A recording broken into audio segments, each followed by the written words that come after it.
Hi friend, কেমন আছো তোমরা? আশা করি ভালো আছো। আমিও খুব ভালো আছি।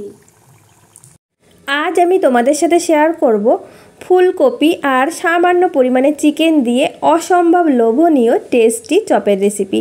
এটা তৈরি করা খুবই সহজ, আর যাকে একবার তৈরি করে খাওয়াবে সে তোমার প্রশংসা করবেই করবে। তো চলো বেশি কথা না বাড়িয়ে তোমাদের সাথে এই রেসিপিটা শেয়ার করে নিই। এই রেসিপি তৈরির জন্য আমি চলে এসেছি চুলা একটা কড়াইতে কিছুটা সরষের তেল দিয়ে ভালো করে গরম করে নিয়েছি। এখন আমি মিডিয়াম ফ্লেমে রেখে দিয়ে দিচ্ছি ছোট সাইজের একটা পেঁয়াজ কুচি। পেঁয়াজ আমি কিছুক্ষণ ভেজে নেব। পেঁয়াজ খুব বেশি ভাজার দরকার নেই, কাঁচা গন্ধ চলে গেলেই হবে। এখন আমি দিয়ে দিচ্ছি রসুন কুচি। আমি 6-7 কোয়া রসুন কুচি করে নিয়েছি, আর দিয়ে দেব আদা কুচি। এরপর আমি 2 মিনিট মতো ভেজে নেব, যাতে রসুন আর আদার কাঁচা গন্ধটা চলে যায়। মিনিট মতো ভেজে নেওয়ার পর আমি এর মধ্যে দিয়ে দেব আগে থেকে ছোট ছোট টুকরো করে কাটা ফুলকপি। আমি ছোট ছোট টুকরো করে কেটে বেশ কয়েকবার জল দিয়ে ধুয়ে নিয়েছি।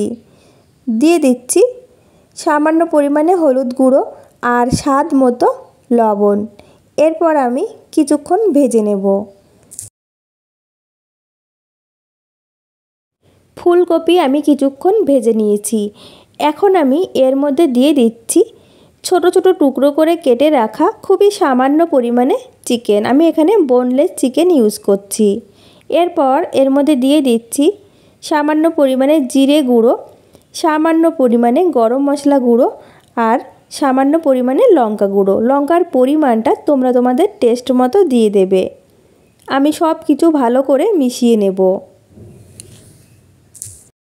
সব কিছু ভালো করে মিশিয়ে নিয়ে আমি এর মধ্যে দিয়ে দেব খুবই সামান্য পরিমাণে জল। এতে করে মশলাটা পুড়ে যাবে না, ফুলকপি চিকেন খুব ভালোভাবে সিদ্ধ হয়ে যাবে। মিডিয়াম ফ্লেমে রেখে আমি বেশ কিছুক্ষণ রান্না করে নেব, যাতে সব কিছু ভালোভাবে সিদ্ধ হয়ে যায়।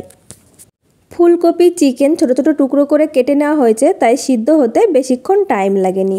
সব কিছু ভালো করে সিদ্ধ করে নিয়েছি। এখন আমি দিয়ে দিচ্ছি মাঝারি সাইজের একটা সেদ্ধ করা আলু, আমি হাত দিয়ে ম্যাশ করে নিয়েছিলাম। আর দিয়ে দিচ্ছি বেশ কিছুটা ধনেপাতা কুচি। সেদ্ধ আলু আমি সব কিছুর সাথে ভালো করে মিশিয়ে নেব।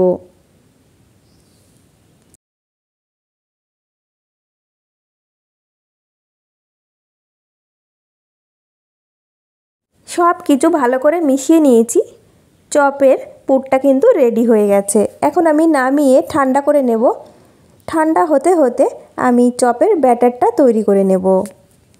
ব্যাটার তৈরির জন্য একটা পাত্র নিয়েছি, তাতে নিয়ে নিচ্ছি ছোট বাটির 1 বাটি বেসন। সেই বাটি মেপেই নিচ্ছি হাফ বাটি চালের গুঁড়ো। দিয়ে দেব স্বাদ মতো লবণ, সামান্য পরিমাণে হলুদ গুঁড়ো। আমি 1 চিমটি মতো বেকিং সোডা নিয়েছি, যেটাকে আমরা খাবার সোডা বলে থাকি। সব কিছু ভালো করে মিশিয়ে নেব। এরপর আমি নিয়ে নেব জল। অল্প অল্প জল দিয়ে আমি একটা ব্যাটার তৈরি করে নেব। তোমরা বেসন যতটুকু নেবে তার হাফ পরিমাণে চালের গুঁড়ো নিয়ে নেবে। এতে করে মুচমুচে হবে, আর খেতেও কিন্তু বেশ ভালো লাগবে।